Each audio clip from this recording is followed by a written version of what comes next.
नमस्कार, खूप खूप स्वागत आहे तुमचं मराठी सिनेयुगमध्ये. नमस्कार. नमस्कार नमस्कार. तर गभाडकुंड हा 19 जूनला चित्रपट रिलीज होतोय. तुम्ही खूप महत्वाची भूमिका निभावताय दोघेही. आणि तुम्ही सर, प्रीतम सर, तुम्ही तर डिरेक्टर Captain आहात, of the captain ship. Of the ship आहात. तर वैष्णवी, प्रीतम सर, दोघांनाही प्रश्न आहे. गभाडकुंड आधीचा आणि नंतरचा पार्ट, तुमचा प्रवास जो आहे आयुष्याचा, तुमच्या करिअरचा, तर तुम्ही कसं समराईज कराल, काय सांगाल या चित्रपटाबद्दल? या चित्रपटाने काय तुम्हाला दिलेलं आहे? आणि आधीचा तुमचा जो प्रवास होता करिअरचा तो, आणि या चित्रपटामुळे काय चेंज झालेला आहे? मी आतापर्यंत खूप अशा म्हणजे गुणी मुलगी, संस्कारी मुलगी असे कॅरेक्टर्स केलेत, अशी कामं केली आहेत. म्हणजे प्रत्येक कुठेही माझी शॉर्ट फिल्म असू दे, वेब सिरीज असू दे, सिरियल असू दे, किंवा एक फिल्म पण केली आहे, त्यात पण जवळपास असंच कॅरेक्टर आहे जे खूप छान छान वाटेल, सगळ्यांना वाटेल अरे ही आपल्या घरात हवी अशी एक मुलगी. तू चाल पुढे मध्ये पण असं कॅरेक्टर होतं की जे लोकांना वाटत होतं की आपल्या घरात ही अशी सपोर्टिव्ह मुलगी हवी. आणि इथे सरांनी मला चान्स दिला एकदम 360 डिग्री वेगळं काम करण्याचा. त्यामुळे आर्टिस्टला एक अशी गोष्ट मिळते की अरे वा, आपल्याला व्हरायटी करता येते, आपल्याला स्वतःला एक प्रूफ करण्याची संधी मिळते की आपण हेही करू शकतो, हेही करू शकतो. सो माझ्यासाठी ही फुलफिलची फिलिंग होती जेव्हा कॉल आला आणि जेव्हा मला कॅरेक्टर सांगितलं गेलं. सो मी पहिल्यांदा कन्फ्यूज होते की नक्की हे काय आहे, कारण अगदीच इनिशियल कॉलवर सगळ्या गोष्टी नाही समजत. पण जेव्हा स्टेप बाय स्टेप गोष्टी पुढे गेल्या आणि समजत गेलं की ह्या कॅरेक्टरला 2 पैलू आहेत, म्हणजे आपल्याला दोन्ही रोल प्ले करता येत आहेत. आणि एक स्वतःचीच परीक्षा होती की काय करता येईल वैष्णवी, तू किती कशा पद्धतीने हे काम करू शकतेस बघूया. एक स्वतःशी कन्व्हर्सेशन असतं, ते होतं. आणि सरांबद्दल सांगायचं झालं तर म्हणजे तुम्ही जे काही आतापर्यंत इंटरव्ह्यू मध्ये ऐकलं, सगळे म्हणजे शशांक सरांपासून सगळे प्रीतम सरांचं कौतुक करतायत, कारण त्यांनी तेवढा आर्टिस्टला तशा प्रकारे ट्रीट केलं आहे सेटवर. आणि त्यांना कम्फर्ट करून कसं त्यांच्याकडून काम काढून घ्यायचं, हे खरंच म्हणजे हे डिरेक्टरकडे असलंच पाहिजे, कारण त्याच्यामुळे काम चांगलं होतं आणि त्यामुळे फिल्म चांगली होते आणि त्यामुळे ती फिल्म टॉपला जाते, असं मला वाटतं. प्रीतम सर, मला वाटतं मेहनत तर खूप घेतो आपण, प्रत्येकच जण मेहनत घेतो, पण एक टर्निंग पॉईंट असतो सर्वांच्या लाईफमधला. अल्ल्याड पल्ल्याडमध्ये मला ती गोष्ट समजली की आपण जे मेहनत करत होतो कुठंतरी कुठल्या तरी विचारांमध्ये कमी पडत होतो. पण अल्ल्याड पल्ल्याडमध्ये जेव्हा प्रेक्षकांना काय आवडतं हे डिलिव्हर करू शकलो, तेव्हा मला वाटलं की नाही, आता यांना काय हवं. जसं खूप जणांच्या कंप्लेंट होते की मराठी प्रेक्षक चित्रपटगृहात जात नाही, ते जातात. त्यांना तसे विषय आणावं लागल, तेवढे एंटरटेनिंग बनवावं लागल, तेवढे विषय आणावं लागल. साऊथ, हिंदी लोक का बघतात? कारण त्यांना तसे विषय, त्या गोष्टी मिळतात. मी कुठंतरी, म्हणजे कुणाला बोलणं चुकीचं राहणार, मी कुठेतरी कमी पडत होतो आणि मला ती गोष्ट सापडली की नाही, काहीतरी वेगळं केलं पाहिजे. तर तिथं ना मला स्वतःच एक काय म्हणतात, एक दडपण आलंय की आता आपण हे केलंय, हॉरर कॉमेडी, याच्या पुढे काय, मला काहीतरी शोधावं लागणार आहे असं. तर तिथनं डॉक्टर रसिक कदम यांना मिळाला आणि मी त्यांना म्हटलं, कुणाला पचल ना पचल ही गोष्ट की मी खूप काही जगावेगळं घेऊन आलोय. हा फक्त एका भागाचा पार्ट नव्हता, हा ना प्रत्येक याच्या पुढे 10 फिल्म कशी असणार ही त्याची गोष्ट होती. सरांना सांगितलं की सर आपण युनिव्हर्स करतोय, आणि सरांनी एका शब्दात म्हटलं आपण युनिव्हर्स करूयात. तर ते गभाळ नंतर जे माझी लाईफ बदलली की मी एक युनिव्हर्स बनवतोय, जो लहानपणापासून माझं स्वप्न होतं किंवा सर्वांचंच एक स्वप्न असतं. आम्ही लहानपणी गोष्ट करतो स्पायडरमॅन, आयर्न मॅन, या गोष्टी, आणि आता हे मराठीत होणार आणि हे आपण हे करतोय, या गोष्टीचं खूप मोठं एक दडपण होतं. आणि तिथनं जे काही ट्रेलर आणि टीजर नंतर आता सर्वांची प्रतिक्रिया येत आहे, तर आम्हाला वाटतं आम्ही ती गोष्ट साध्य केली आहे की आम्ही जो प्रयत्न केलाय त्या प्रयत्नाच्या काहीतरी जवळ येण्याचा प्रयत्न केलाय आम्ही. तर ही गोष्ट बदलली आहे लाईफमध्ये. मला वाटतं की आणखी माझा जे विचार करण्याची पद्धत या फिल्म नंतर परत बदलणार. मी आणखी काय वेगळं करू शकेल याचा मी नक्कीच विचार करणार. गभाडकुंड जर आपण बोलतो नाही का रिअल लाईफमध्ये, तर आपण गुप्तधन बोलतोय किंवा खजाना बोलतोय, तर रिअल लाईफमध्ये हे खरंच असतं का असं? आणि जर लिटरली असेल तर ते कुठल्या फॉर्ममध्ये असतं? खरं तर या खूप पौराणिक आणि खूप गोष्टी या पहिलेपासून आहेत की पहिले बँक आणि अशा काही गोष्टी नव्हत्या, लॉकर्स नव्हते, तर त्यावेळेस ना ते लपून ठेवायचे. त्या गोष्टी लपून ठेवायच्या पहिल्या काळांपासून आहे. आणि लपून ठेवल्यामुळे कदाचित काही गोष्टी असं व्हायच्या की त्याचं मन असतं, काही त्या गोष्टीला मन असतं. बघा, या जगात निगेटिव्ह गोष्ट आहे तर पॉझिटिव्ह गोष्ट आहे, हे तर आपल्याला मान्य करावंच लागेल. तर मग समजा जर एखादी मी खूप सारं माझं जीवनाचं सार कुठल्या तरी ठिकाणी लपवलं असणार आणि लपवल्यानंतर कदाचित माझा मृत्यू झाला, एक हा. एक्झाम्पल घेऊया, तर त्याच्यात माझं काहीतरी मन असणार ना. आपण म्हणतो ना, आपण जर एखादी देवाला प्रार्थना मागितली तर ते पूर्ण होतं, कम्प्लीट होतं. या गोष्टी काहीतरी आहे. मग मी मेल्यानंतर पण तिथं काहीतरी माझं मन असेल, मग काहीतरी गोष्टी इन्सिडेंट होत असणार. तर कदाचित म्हणून त्या गव्हाळाच्या आजूबाजूला त्या गोष्टी असेल की मग त्याचं मन गाळण्यासाठी किंवा या अशा गोष्टी खरंच काहीतरी होत असेल. आय डोंट नो, पण मला वाटतं. पण आताही खूप ठिकाणी आता पण आपण न्यूजमध्ये ऐकतो की बळी देण्यात आलाय, खोंदण्यात आलाय, जादूटोणा करण्यात आलाय. ते होऊ नये म्हणून आम्ही हा प्रयत्न केलाय. गबाळकुंड त्या गोष्टी थांबाव्या कुठेतरी. कारण प्रत्येक वेळेस माझा काहीतरी विषय असतो चित्रपटाचा. याच्या पहिलेचा कर्म होता, अल्याड पल्याड कर्म होतं. गबाळकुंड हा लालसेवर फिल्म आहे. टोटलच कन्सेप्ट हा लालसावरती आहे. तर महाराष्ट्रात त्या खूप खूप गोष्टी घडतात, आताही घडतात. आणि हे घडणार आहे 19 जूनला पूर्ण महाराष्ट्रात आणि वर्ल्ड वाईड सुद्धा. ही film UK, US, Germany, Dubai, Abu Dhabi या देशातही रिलीज होणार आहे. तर घबाडकुंड जेव्हा आपण बोलतोय नाही का, आपण बोललो नाही का की लिटरली तो अर्थ घेणार तू आता या जगात की तू काहीतरी वेगळं म्हणजे विचार करतेस घबाड काय असतं त्याच्याबद्दल? ऑफकोर्स घबाड म्हणजे नुसतं संपत्ती नाही म्हणू शकत आपण, कारण संपत्तीच्या ऑफकोर्स ती गरजेची आहे, पण त्याच्या पलीकडेही काही गोष्टी आहेत. आपण जसं म्हणतो हेल्थ इज वेल्थ हे म्हटलं जातं. जर बरोबर. तुमचं आरोग्य चांगलं असेल तर तुम्ही काहीही करू शकतात आयुष्यात. सो आरोग्य ही एक संपत्ती आहे. आणि मला असं वाटतं की आवडतं जे आवडीचं काम करायला मिळणं हे एक प्रत्येकासाठी घबाड असतं. ते वेगवेगळं काम मी का असेना, पण काही लोक 9 ते 5 जॉबमध्ये अडकलेली असतात, हो. त्यांची इच्छा नसतानाही. सो त्यांचे पण काहीतरी छंद असेल, त्यांच्याही काहीतरी आवडी असेल, ते त्यांच्यासाठी घबाड त्यासाठी वेळ असतं. त्यासाठी वेळ काढणं हे घबाडाचं. एक्झॅक्टली.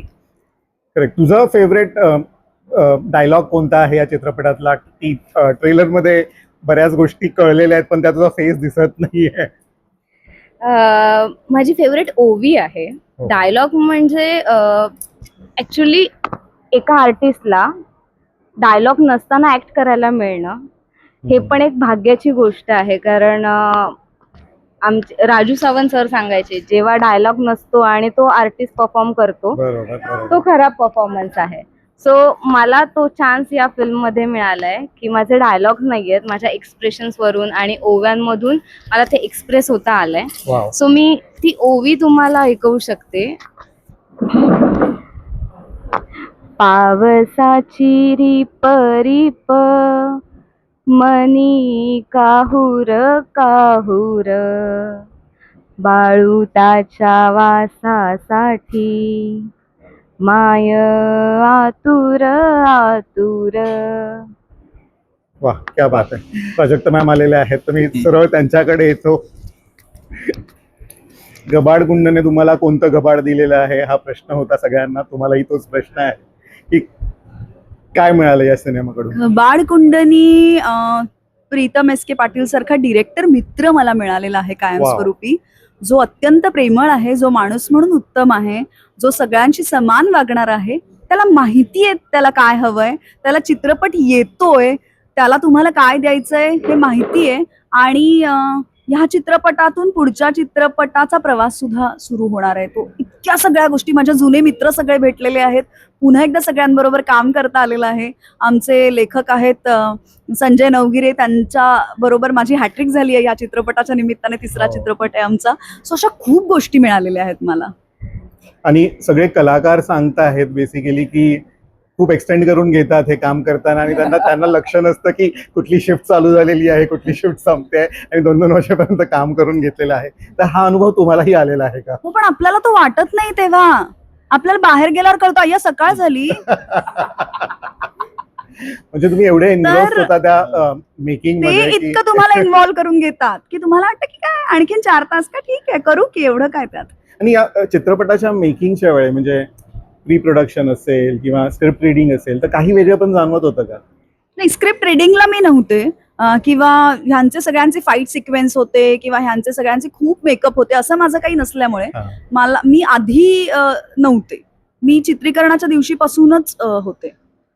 वा वा वा. आणि प्रेक्षकांना जाता जाता जर तुम्हाला आता मला माहिती आहे तुम्हाला जायचंय तर प्रेक्षकांना जाता जाता काय सांगाल गबाड? प्रेक्षकांचं माझ्यावर खूप प्रेम आहे, माझं प्रेक्षकांवर खूप प्रेम आहे. मी हट्ट धरतीये की घरातून बाहेर पडा.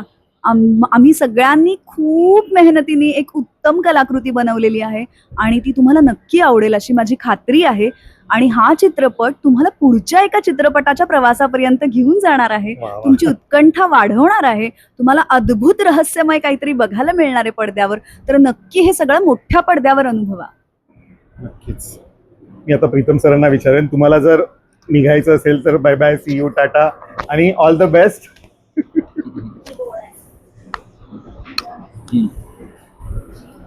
प्रीतम सर, अपेक्षा वाढलेल्या आहेत. तुम्ही असं म्हणू शकता की प्रेक्षकांचं रिप्रेझेंटेशन करतोय आता मीडिया थ्रू.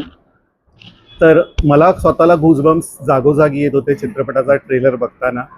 तर तुम्हाला काय प्रतिक्रिया आलेल्या आहेत आतापर्यंत तुम्हा दोघांना, प्लीज सांगा आम्हाला. मला खूपच सुंदर प्रतिक्रिया आल्या. मला सर्वांचे फोन आले. इव्हन एक सोशल मीडियावर सर्व कळतच आपण काय केलंय काय नाही हे आपल्याला कळतच. आणि म्हणून यावेळेस ना आम्ही ट्रेलर नंतर मला चेक करायचं होतं की हे खरंच आपण याला काहीच करायचं नाही, आपण हे काय होते बघूयात. आणि गॉड इज ग्रेट की आमचं ट्रेलर आता खूप चालतोय, सर्वांच्या प्रतिक्रिया येतोय आणि सर्वांना त्या गोष्टी आवडत आहे. वा.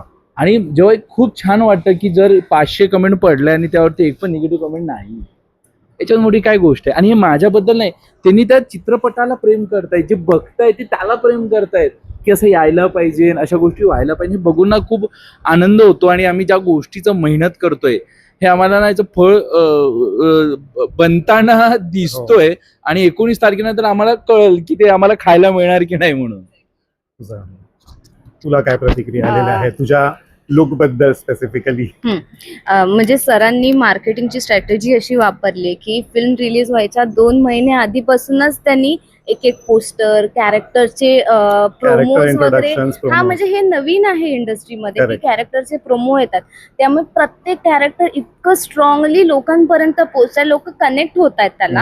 आणि त्यामुळे लोकांची एक्साइटमेंट वाढते की हे काय आहे नक्की, हे आम्हाला बघायचं आहे लवकर. कारण बऱ्याच कमेंट्स मी वाचल्या की आम्हाला 19 तारीखची खूप आतुरता आहे की ही फिल्म बघायला मिळेल. कारण सगळे प्रोमोज आणि सगळ्या पोस्टवरून ते इतकं खेळवून ठेवलंय ना ऑडियन्सना सरांनी की लोक वाट बघतायत, ही आम्हाला पोस्ट पावती मिळते. आणि ट्रेलर लॉन्च झाल्यानंतर तर म्हणजे पहिली प्रतिक्रिया आम्हाला सगळ्या रिपोर्टर्सची आली की ते शॉक होते की हे काय आणलंय.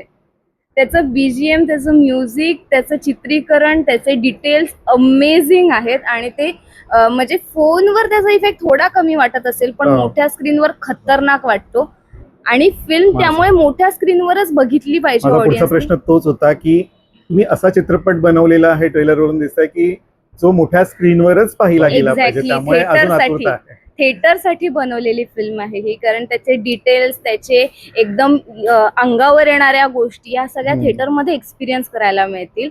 आणि मी प्रेक्षकांना सांगू शकते की तुमचे पैसे वाया नाही जाणार आहे. उलट तुम्ही परत तुमच्या अजून नातेवाईकांना आणि फ्रेंड्सना घेऊन परत फिल्म बघायला जाल, एवढ्या ताकदीची फिल्म आहे ही. वा. आणि सर, मेकिंगचा ऑब्व्हियसली आम्ही एक्सपिरियन्स केलेला आहे, सेटवर गेलेलो आहे. तर तो अनुभव कसा होता सेट मेकिंगचा? आणि बघा, मी ना खूप दिवसांपासून ना असे खूप वाटायचे, मी सर्वांची इंटरव्ह्यू बघायचो की ना आम्हाला 7 तास अमिताभजी यांनी 6 तास मेकअप करायचे, त्यांना मेकअपला. मला असं वाटायची काय प्रोसेस असणार ना ती, की एक कलाकार 7 तास बसतोय फक्त त्याच्या चित्रपटासाठीच्या आउटपुट. हे खूप पेशन्सचं काम आहे किंवा मग मोठे मोठे सेट उभारणे, फक्त जिथं तिथं ब्ल्यू दिसते तो हॉलिवूडचं. आम्ही ती मेकिंग बघता बघता त्या गोष्टी हे झाल्या, त्या गोष्टी ना मला ह्याच्यात जगायला मिळाल्या. ते खूप माझ्यासाठी भाग्याची गोष्ट आहे की मराठीत मी हक्काने सांगू शकतो की माझे आर्टिस्ट 6-7 तास त्यांना मेकअपला लागायचे आणि ती गोष्ट एक वेगळी आहे. किंवा मग आमच्या सेटवरती काय म्हणतात 50 मीटर एवढा कापड लागायचा. याच्याहून एका कलाकाराला काय पाहिजे. बरोबर. तर त्या गोष्टी मेकिंगच्या दरम्यान मी जाणवल्या. मला नवीन गोष्टी बघा की माणूस शिकत राहतो. मला आणखी यातनं खूप गोष्टी शिकायला मिळाल्या किंवा आणखी एक एक्सपिरियन्स आला की मला आता नेक्स्ट पिक्चरमध्ये किंवा नेक्स्ट चित्रपटामध्ये मी काय करू शकू. खूप सुंदर गोष्टी मला यातनं शिकायला किंवा अनुभवायला मिळाल्या. 2026 मराठी इंडस्ट्रीसाठी खूप महत्वाचं आणि खूप चांगलं वर्ष जात आहे, कारण की जानेवारीपासून आपण बघतोय क्रांतीज्योती विद्यालय असेल किंवा त्यानंतर सुपर डुपर आलेला आहे, देऊळबंद आता आहे, राजा शिवाजी आहे, देऊळबंद सगळे 2 आहे. 100 कमाल. मला एवढा आनंद होत आहे ना, मला ना खूप आनंद होत आहे की राजा शिवाजी चालला, क्रांतीज्योती चाललाय, आता देऊळबंद 2 चाललाय चाललेला आहे. आणि या गोष्टी चालत राहू. कारण मराठी प्रेक्षकांचा तो कॉन्फिडन्स परत आलाय की नाही, आपण मराठी फिल्म बघितलेच पाहिजे. आणि प्रत्येकाचे विषय वेगळे आहेत. एक्झॅक्टली, प्रत्येकाचे साचेबंद कोणताच नाहीये नाही. पिक्चर. म्हणून त्यामुळे मी हा पिक्चर खूप महत्वाचा म्हणून मी ठरतोय गबाडकुंड. सर्वांना थँक्यू बोलतो. मेकर्सला सर्व थँक्यू म्हणतो. रितेश सर असू द्या, प्रवीण सर असू द्या किंवा हेमंतजी असाल, सर्वांना मी खरंच थँक्यू म्हणतो की तुम्ही परत त्यांना आणणं सुरुवात केलंय आणि हे नक्कीच हे खूप चांगलं साईन आहे आपल्या मराठी. बरोबर, कारण की एक 90चे दशक होतं ज्यात फक्त विनोदी चित्रपट चालत होते. त्यानंतर एक 2000चं दशक आलं, तिथे फक्त सिरियस सिनेमे किंवा कौटुंबिक सिनेमे चालू होते. 2026 हे असं वर्ष आलेलं आहे की ज्यात प्रत्येक जॉनरचा चित्रपट चालतोय आणि त्यात तुमचा चित्रपट आहे. Suspense, thriller, action, comedy, so पूर्ण मसाला असणार आहे. येस, तेच की आता सगळ्यांना मी रिक्वेस्ट करतो की गबाडकुंड हा थिएटरमध्ये जाऊन एक्सपिरियन्स करा, कारण हा फिल्म एक्सपिरियन्स आहे. यामध्ये सर्वात मोठा सेट आहे, आतापर्यंतचा सर्वात जास्त VFX आहे आणि ॲक्शन जे सर्वांना बघायला आवडणार, ते पण एक कमाल कथेसोबत. वा, खूप खूप शुभेच्छा तुम्हाला गबाडकुंडसाठी. 19 जून पासून थिएटर्स हाऊसफुल होत ही सदिच्छा. खूप खूप धन्यवाद. थँक्यू. थँक्यू.